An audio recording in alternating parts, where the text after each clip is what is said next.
The technology that we're going to be, my group is teaching today is the software called Merit Software. The website to find it is www.meritsoftware.com. With this, it allows you to do a free trial, which lasts 30 days. The grade levels are recommended of third grade and up. It does not have subjects and availability for younger than third grade. So to start the program, I'm on the website. I recommend starting with clicking on resources. This page has different resources for the website to let you know what they offer and what's available. I do recommend looking at the teaching tips. On here, you can click on which subject you want to get a teaching tip for. It then has information of what has worked for other teachers, and some of this is pretty resourceful of how you could include it in your classroom. After you're through the resources, you can then click on products.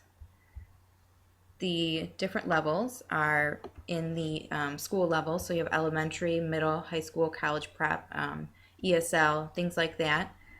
So you get to choose on which age level is most appropriate for your classroom. My group is elementary, so we are going to choose that from here. Then for each age level, they have different subjects that are available. We have, for elementary, we have reading comprehension basic, vocabulary, process writing, writing mechanics, grammar, math, and bundles. So to start, I want to do math because the math has a tutorial on the program called Text Talker. This program allows for for the program to actually talk to the students. So it'll tell them the problem or read them the story, and that way if they're struggling readers, it will also help them get through the problem. So we're going to click on Fraction Shape Up, and I'm sorry, you have to click on Try a Demo, and I actually have to download the math each time, so you're going to have to be patient with me for 1 minute while it downloads. This is the only one that downloads like that. So with the Text Talker, which I will show you the sample of in the math, it has the option of two voices, a male and a female. They do recommend that you use both voices with your classroom and let the students have the opportunity to listen to the text by a male and a female voice. And this first math that we are in is all about fractions. It's called Fraction Shape Up. So we're going to start the program.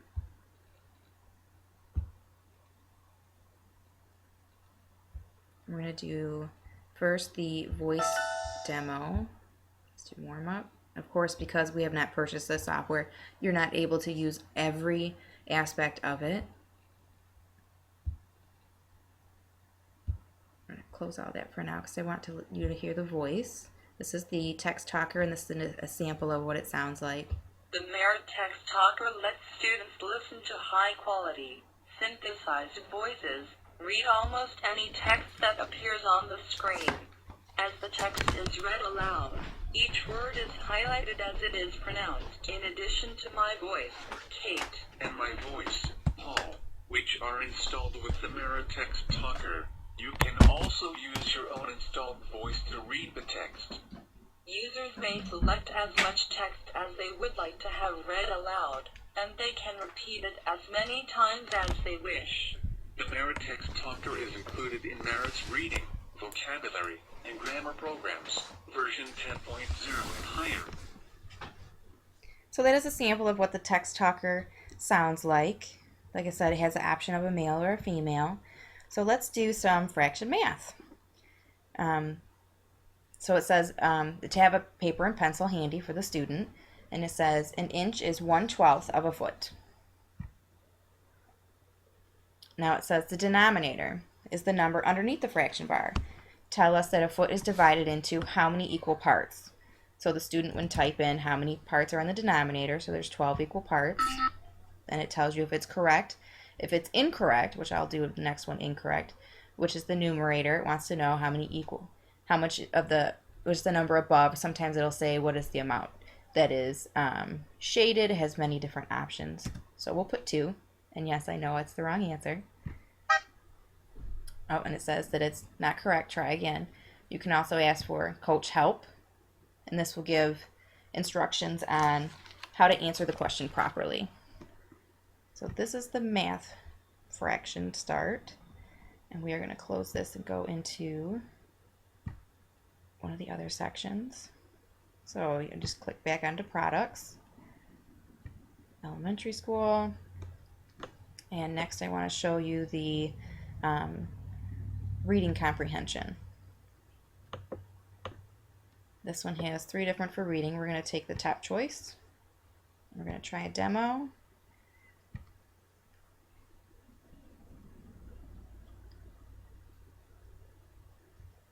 And like I said before, you don't have full access, so you cannot do the tryout or the finals. You can only do workout. So from here, this is where the text talker would work, but seeing as we don't have the full program, we're not able to use it. The student would then read the passage, and then they would answer the questions. So this would help with the comprehension. This is for elementary students. And now I want to show you just the availability of the other grade levels. For middle school, they have reading comprehension, basic, reading comprehension intermediate, vocabulary, English, language arts, process writing, writing mechanics, grammar, math, and then bundles. For this, I actually really enjoyed the grammar sections. And we'll choose grammar fitness.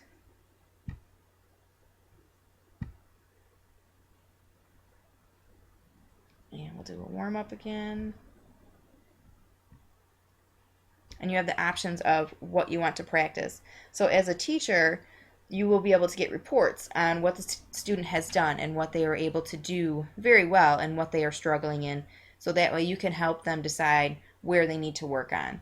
So I know that I am horrible at run-on sentences, so I'm going to choose that.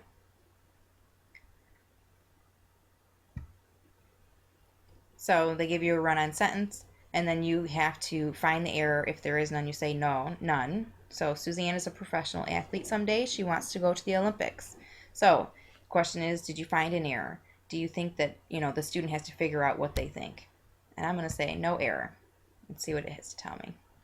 And it says that's incorrect. And it says this is a run-on sentence. For 2 separate sentences, we put a period at the end, and it tells the student how to fix it and what they need to do to try and do it correctly for the next one. So that is middle school. And then if we go up here, you can find high school. And through here, you have reading comprehension college prep, reading comprehension intermediate, vocabulary, English, language arts, process writing, writing mechanics, grammar, business communication, math, and then bundles. And one thing I didn't show you that I will is the bundles. So they bundle a few of the different English things together, some of the reading together, and then college prep. So from this website, like I said, there are some positives. There are also some negatives.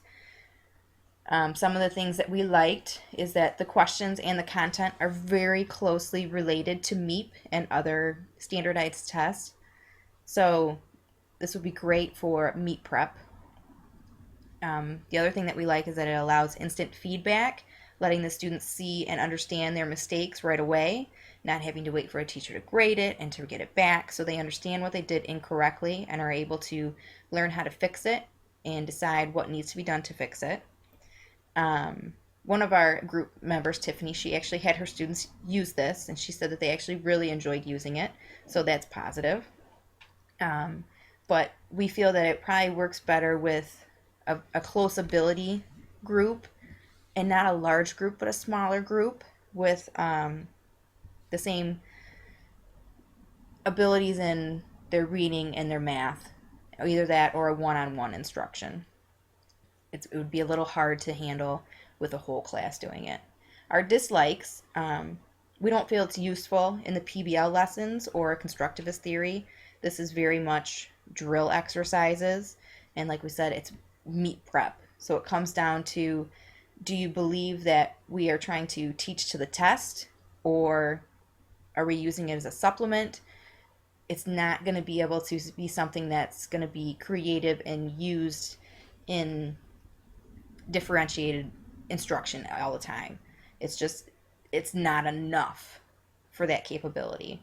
So we recommend as a supplement, not for complete instruction. On top of that, the cost. With many cash trap districts, it's not available for them to purchase large costing, and this software is pretty expensive. So to be able to purchase, especially because each individual subject or group is another cost. So if you're buying it individually in your home, or if the school is buying it, it is very expensive. So that is something, again, that we do not like, but it has some very good merits. It has some good supplement abilities, and it could be useful in a classroom. It's just not something that can be used all the time, and something that shouldn't be used, you know, as the main part of instruction. It's just not enough. So, like I said, I recommend the resources, I recommend some of the programs, and if it's for a standardized test or a meet prep, it is definitely worth it. If you think that a student is struggling with a specific part to where you'd only have to see about purchasing one specific part, it may be very beneficial for your classroom. So I hoped that you enjoyed our lesson, and have a good day. Bye.